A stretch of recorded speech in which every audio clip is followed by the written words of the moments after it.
Praise the lord. ఈరోజు దేవుని వాగ్దానం సామెతల గ్రంథం 9వ అధ్యాయం 11వ వచనం. నా వలన నీకు దీర్ఘాయువు కలుగును. ప్రియదైవజనమా, భక్తి కలిగిన నీవు ఆయుష్ నిమ్మని నీ దేవుని అడుగుచున్నావా? ఆయన నీవు అడిగిన దాన్ని నీకు అనుగ్రహించును. నీ దేవుడు సదాకాలం నిలిచి దీర్ఘాయువు నీకు దయచేయును.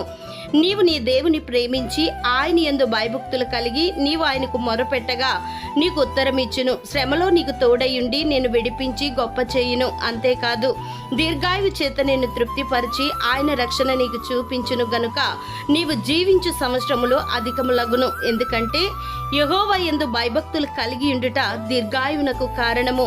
భక్తిహీనుల ఆయుస్సు తక్కువైపోవును. భక్తిహీనులు దేవుని సన్నిధిని భయపడరు గనుక వారికి క్షేమము కలగదనియు వారి నీడ వంటి దీర్ఘాయువును పొందకపోవుదరనియు ఎరుగుదుము.